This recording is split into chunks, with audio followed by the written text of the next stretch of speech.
लौकता कोनो ट्रक कोनो जेसीबी पोकलेन लौकता हट गई ना। लेकिन एक और ही बात कहता जी यहाँ माटियो ना कटाई बस इतना गारंटी इतना फास्ट पोकलेन और हाईवा हट गया। अगर आप यहाँ से चले जाते तो इसकी क्या गारंटी कि फिर यहाँ पोकलेन और हाईवा नहीं आएगा? मनीषवा के गारंटी बा एकदम 100% की यहाँ पोकलेन हाईवा ना आई और यहाँ माटी ना काटी। और अगर काटी तो हम यहाँ रहेम आ काटे ना देम ओकरा लग चाहे हमरा जेल का ना जाए के पड़ो। कोई भी काम सरकार के अनुमति से ही होता है तो कहीं ना कहीं बिहार में सरकार जो आप ही के गठबंधन की सरकार है और आप किसका विरोध कर रहे हैं? यहाँ जो लोगों के पक्ष में बात कर रहे हैं आपने सरकार की विरोध कर रहे हैं। हम सरकार ही थोड़े कहले बा कि लोग के घर काट के जौन बाटे नदी में डाल दो। सरकार कहले बा सरकार कहता कि शराब बेचो। लेकिन यहाँ तो कहीं ना कहीं आप ही के पार्टी का सरकार है ना, विधायक सांसद ठीक बाटे हम ये बात कहता नहीं कि सरकार कहले बा कि सब गरीब लोग के घर काट के जौन बाटे नदी में डाल दो। सिस्टम लापरवाही करे तो सिस्टम की लापरवाही सरकार तक मनीष पहुंचाते रहेगा। ये सिस्टम की लापरवाही है, इस सिस्टम की लापरवाही है। सरकार ने बोला बांध बनाओ, सरकार ने नियम बनाया बोला कि बांध से 200 मीटर दूर काटना है, किसी का घर नहीं काटना है, ऐसे जगह पे माटी नहीं काटना है जिससे जो है कोई गांव जो है वो खतरे में पड़ जाए। ये सारा नियम सरकार ने बनाया लेकिन सिस्टम की लापरवाही पैसा देके इधर उधर करके जो है कहीं से भी माटी काटा जा रहा था। वो माटी काटना आज बंद हो गया। अब यहाँ पे कोई गाड़ी नहीं दिखेगा, यहाँ से कोई माटी नहीं काटा जाएगा। बाकी दूसरे जगह से काटे, नियम के अनुसार काटे, नियम के अनुसार कंपनी काम करेगा, हम कहीं डिस्टर्ब नहीं करेंगे। यह 78 का पारित योजना है, इस समय लागू किया गया जो अभी शायद वर्तमान में इसकी कोई आवश्यकता नहीं है। नहीं तो सुनिए गुंजन श्रीवास्तव जी आपका नाम है ना? और ये इसी गांव के रहने वाले ना, इसी पंचायत के पत्रकार है ना आप? हाँ तो और हमको बैडमिंटन भी खेलना आप सिखाए हैं, मेरे कॉलोनी में ही आपका घर है। तो गुंजन भैया हम आपको कहना चाहते हैं कि 78 का योजना अगर आज आ रहा है तो कहीं नहीं तो कहीं पूर्व में जो भी सरकार थी उसकी लापरवाही की वजह से जो है ये लटका पड़ा रहा। बांध बने लेकिन बांध के साथ साथ नदी के किनारे एक रिंग बांध बन जाए पत्थर और जाली के साथ, ताकि जो है नदी कटाव ना करे। और साथ ही साथ जो है एक हाइड्रो पावर प्लांट बना दिया जाए। 12 महीना पानी रहता है कि नहीं इसमें रहता है? 12 महीना पानी जिस नदी में रहता है उस पे हाइड्रो पावर प्लांट बन सकता है। अगर हाइड्रो पावर प्लांट बन जाएगा तो मैं दावे के साथ कहता हूं कि चनपटिया विधानसभा का एक भी लड़का दिल्ली पंजाब कमाने नहीं जाएगा, उसको यहीं पे नौकरी मिल जाएगा। तो कहां से मेरा मांग कहां से गलत है? गलत है क्या मेरा मांग? इ लोग के मालिक जब बाहर कमाए जात होई तो केहू मेहरारू के अच्छा लागत होई?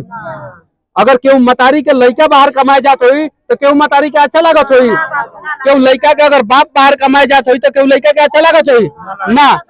बांध बनता रिंग बांध बन जाओ और एगो हाइड्रो पावर प्लांट बन जाओ। मोदी जी रउआ से हाथ जोड़ के विनती करता नहीं, चनपटिया के बचाली का है कि चनपटिया के एक साइड से एगो ऐसा नदी बहेला जो कब कहने काटी कोनो गारंटी नहीं के। यहाँ का जो आप लोग के लिए मांग किए हैं इसके लिए क्या कहिए? अच्छा कहिए, क्या कहिए चाचा? अच्छा जो मांग किए हैं आप लोगों के लिए बहुत बढ़िया काम किए। मनीष भैया के आने से जान लीजिए कि हम लोग बच गए, नहीं तो हम लोग का धराशायी करने के लिए पूरा मिट्टी कटवा रहे थे। यहाँ गरीब का कोई नेता नहीं है, यहाँ जान लीजिए पूरा हम लोग मलाह तो कोई नेता नहीं ना। मनीष भैया नेता नहीं है लेकिन मनीष भैया ये बिहार का गौरव है, बिहार का नहीं पूरा भारत का गौरव है। जहाँ जहाँ अत्याचार होता है वहाँ पर मनीष भैया जाते हैं। गरीब का आवाज उठाने वाला मनीष भैया है। मनीष भैया के सामने कहाँ कोई नेता है? कोई नेता नहीं है, कोई नेता नहीं है।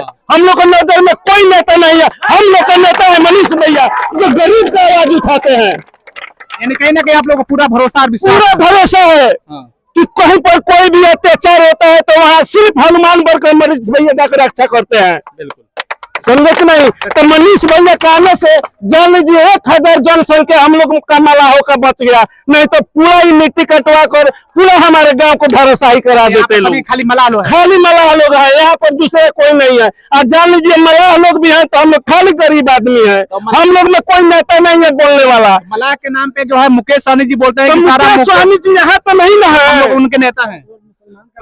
3 घर मुसलमान का है, मात्र मुकेश सहनी है जहाँ न है। तो बोलता है कि सारा मलाह का लोग हमारे वोटर है। ठीक है उसका वोटर है तो कैसे उसका वोटर है? खाली वोटवा लेने के लिए यहाँ आएंगे कि हमारे मलाह है, और किसी मुसीबत में हम लोग पड़ेंगे तो उसके लिए हमारे जात नहीं है। उनके लिए आप लोग फोन कहने कि उनके पास जो वो आकर यहाँ उनका मुकेश सहनी का फोन हम लोग के पास में नहीं था। हम लोग रामचंद्र सहनी जी के पास में फोन किए थे। फोन भी किए थे तो सुने आपके बात आप लोग? उसके पास में हम लोग फोन नहीं किए थे।